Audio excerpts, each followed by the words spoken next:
We come now to Psalm 18. This is a very long psalm of 51 verses.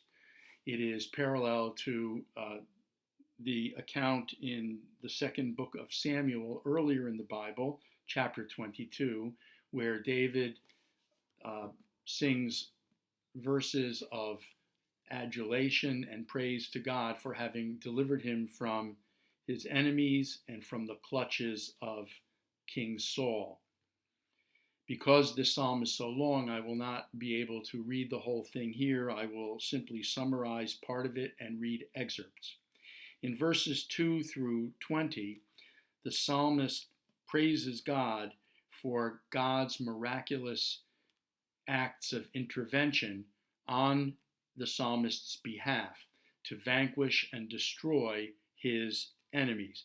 The focus here is on God's power and in the way that God has inserted God's self into the forces of the world and nature in order to destroy the enemies.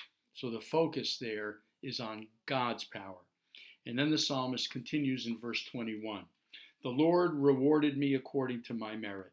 He requited the cleanness of my hands, for I have kept to the ways of the Lord, and have not been guilty before God. For I am mindful of all his rules. I have not disregarded his laws. I have been blameless towards him, and have guarded myself against sinning. And the Lord has requited me according to my merit, the cleanness of my hands in his sight. With the loyal you deal loyally, with the blameless man blamelessly, with the pure you act purely, and with the perverse you are wily. It is you who deliver lowly folk, but haughty eyes you humble. It is you who light my lamp. The Lord my God lights up my darkness. With you I can rush a barrier. With my God I can scale a wall. The way of God is perfect. The word of the Lord is pure. He is a shield to all who seek refuge in him.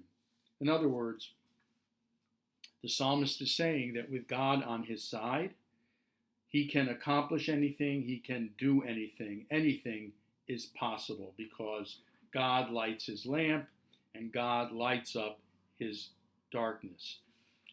Beautiful imagery here, a very moving section.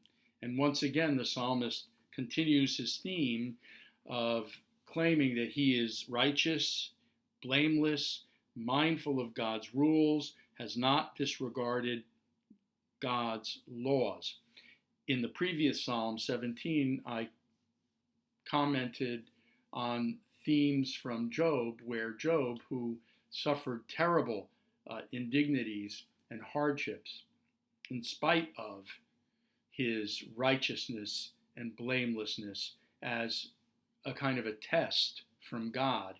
Here, the theme is different because the psalmist, who is claiming here to be King David, the psalmist is saying that he has been righteous and blameless, and God has indeed rewarded him for his righteousness. He's been paid off, basically, for his goodness by the destruction or through the destruction of his enemies. It's interesting also when you think about and reflect on the life of King David, who was actually far from blameless and at certain times far from righteous and innocent. According to the biblical accounts, King David was guilty of extortion and adultery and ignoring God's laws and sinning against God.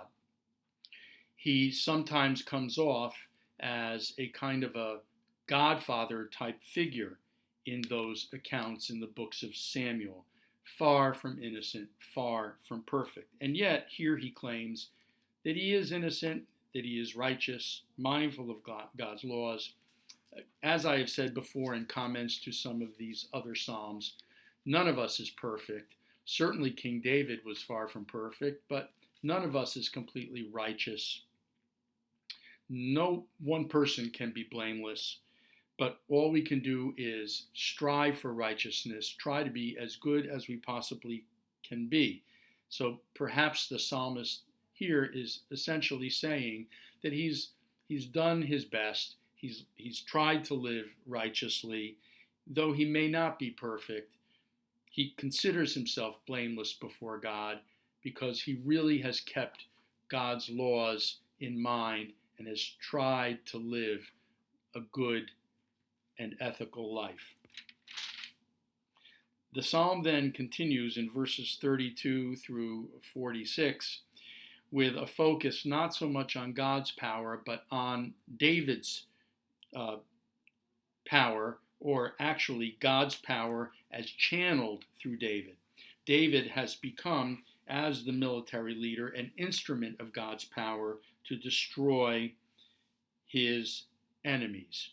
And then the psalm concludes, "The Lord lives, blessed is my rock, exalted be God my deliverer, the God who has vindicated me and made people subject to me, who rescued me from my enemies, who raised me clear of my adversaries, saved me from lawless men. For this I sing your praise among the nations, Lord, and hymn your name. He accords great victories to his king, keeps faith with his anointed, with David and his offspring forever." The conclusion in the Hebrew, Magdil Yeshuot Malko, V'yoseh Chesed Limshicho, LeDavid Ulazaro Ad Olam. A reference to the Messianic age, a world of peace, a world that has been delivered from evil and war by God. This last verse is recited at the conclusion of every Birkat Hamazon, or grace after meals, that we recite upon the conclusion of our meals. And it immediately precedes the final verse of the grace after meals, Oseh Shalom Bimromav, God who grants peace in the heavens, Hu Ya'aseh Shalom Aleinu, may God grant peace unto us, Aleinu v'al kol Yisrael, and all the people Israel. Again, a messianic vision of peace. When you think about it, we are concluding our meal with a prayer and a hope for peace. The idea being that even now, while we consider ourselves fortunate to be able to be satiated with our food and satisfied, our basic human and creaturely needs are met through the grace of God, we still hope for an age of peace, when we will indeed be able to really sit down and share our repasts in peace, with peace of mind and serenity of spirit.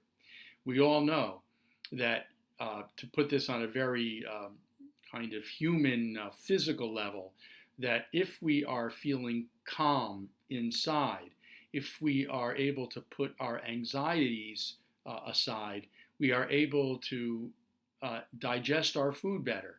If we are suffering all sorts of internal inflammation, if everything inside of us is all churned up, and we eat our food in that state of mind and spirit, the food will not necessarily be digested well, and we might actually come off not feeling so very well. So an age of peace will bring about a time when we can really sit, eat in peace, digest our food in peace, and thank God for all the blessings that God has shown us. At this time, when there are so many things going on around us that cause us deep fear and anxiety, we hope that we can put those fears and anxieties aside when we sit down and break bread in our homes and with our loved ones, or even if we are forced to eat by ourselves, be able to sit down and eat and digest our food with feelings of gratitude, with hopes for peace, and with the prayer that the evil of the current pandemic will eventually be vanquished forever. Thank you.